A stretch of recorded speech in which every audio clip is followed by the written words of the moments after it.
الثعالب مكان يبعد عن الطائف ما يقرب من 5 كيلو تقريبا. عاد النبي وهو محمل بالهم، فلقد فعل به أهل الطائف أخس ما يفعله الإنسان بالإنسان. سلطوا عليه السفهاء والصبيان وآذوه بكلمات بشعة، بكلمات شنيعة. فعاد المصطفى من هذه الرحلة المباركة بعداس، فما فشل النبي قط، لا في الطائف ولا في غير الطائف، بل حياته كلها نجاح، وحياته كلها عطاء، وحياته كلها إبداع وتقديم لدين الله.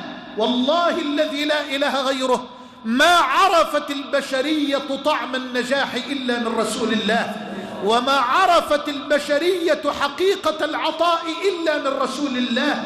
ولا ينبغي لأحد البتة على وجه الأرض يهرف بما لا يعرف أن يتهم المصطفى صلى الله عليه وسلم بأنه فشل في الطائف أو تعرض لعدة محاولات فشلت كلها. والله ما فشل المصطفى مرة واحدة، بل في رحلة الطائف قدم الأنموذج الأمثل للداعية الصابر، للداعية الصادق، للداعية الذي لا يتململ ولا يفر من الميدان ولا يترك ساحة الدعوة.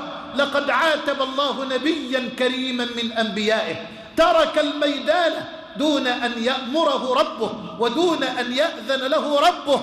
أما رسول الله هو جبل الصبر الثابت، جبل الصبر الصامد. وناهيك أن يرجع من هذه الرحلة التي علم فيها الدنيا كلها حقيقة العفو عند المقدرة. أي نجاح هذا ينجح فيه رسول الله. إن رؤية الدم يا شباب تثير الدم، إن رؤية الدم تثير الدم. يعني لو تقدم إلي الآن أحد وطعنني وثارت دمائي، هذه الدماء التي أراها بعيني ستدفعني بأي سبيل من السبل للانتقام أو على الأقل لرد الظلم والعدوان. فناهيك أن يرى الحبيب المصطفى دماءه تنزف، ومع ذلك يملك بقوة أن ينتقم من أولئك الغلاظ، يملك بقوة أن ينتقم من هؤلاء الجفاة. وعلى يد من؟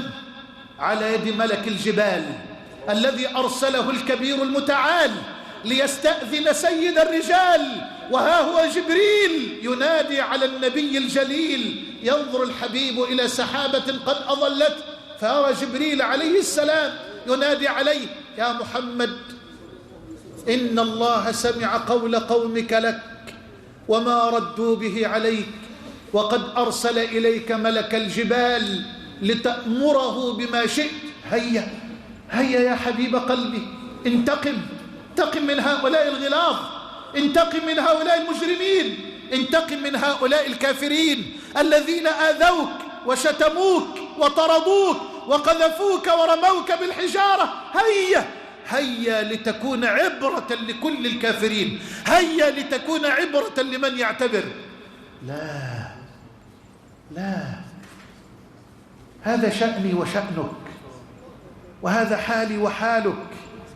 أما حال من أرسله الله رحمة للعالمين، أما حال من جعله الله رحمة للعالمين، فالعفو والحلم والصفح والكرم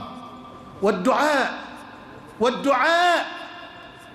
ملك الجبال ينادي: يا رسول الله مرني. الله أكبر، مرني. لو أمرتني أن أطبق عليهم الأخشبين فعلت. الأخشبان جبلان عظيمان، الأول يقال له أبو قبيس والثاني يقال له الأحمر. هيا يا رسول الله، مر ملك الجبال بكلمة واحدة، قل افعل. والله لو قالها المصطفى لسالت بحور من الدماء. لا أقول ليراها أهل الطائف بأقصى الطائف، وإنما ليراها أهل مكة بمكة على بعد 70 كيلومترا.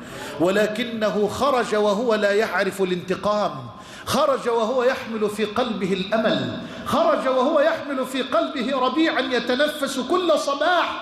فيرد على ملك الجبال ويقول لا يا ملك الجبال، بل أرجو الله أن يخرج من أصلابهم من يقول لا إله إلا الله، من يعبد الله ولا يشرك به شيئا.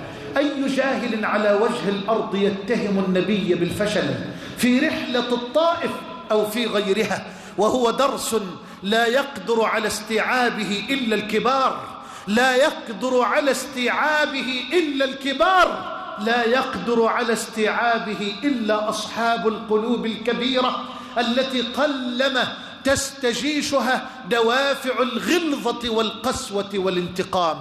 لا يا ملك الجبال سيدي، والله إني لأرى رحلة الطائف أنجح رحلة دعوية عرفتها الأرض. والله إني لأرى رحلة الطائف أنجح رحلة دعوية عرفتها الأرض. أكررها للمرة الثالثة، والله إني لأرى رحلة الطائف أنجح رحلة دعوية عرفتها الأرض. ولذا ما جاء التكريم من رب السماء والأرض للمصطفى إلا بعد رحلة الطائف. والله ما دعاه الله ليصعد إلى الملأ الأعلى ليكلمه ربه العلي الأعلى إلا بعد صبره في رحلة الطائف. وكأن الملك أراد أن يقول له يا محمد إن كان أهل الطائف قد طردوك فإن ملك السماء والأرض يدعوك. أي نجاح! كان الإسراء بعد الطائف، وأنا أقول واسمع اللي أقوله وأنا ما أقول إن رحلة الإسراء والمعراج لم تكن نصرة للدعوة بل كانت محنة للدعوة، وإنما كانت رحلة الإسراء والمعراج نصرة لصاحب الدعوة.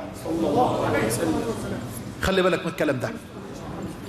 لم تكن رحلة الإسراء نصرا للدعوة بل كانت محنة على الدعوة. وقد فصلت، أنا أشمل لكم 193 محاضرة. كانت نصرا لصاحب الدعوة. يلا إلى السماوات العلى، الله أكبر، إلى حضرة الحق لتكلم الملك، ليكلمك الملك، لتحمل بالمنح والعطايا بأعظم هدية من الله للأمة بالصلاة. بل ما نال النبي الإمامة إلا يومها. والله ما عرفت إمامة المصطفى إلا بعد رحلة الطائف. والله ما نصب إماما للأنبياء فصار الإمام الأعظم إمام الأئمة إلا بعد رحلة الطائف.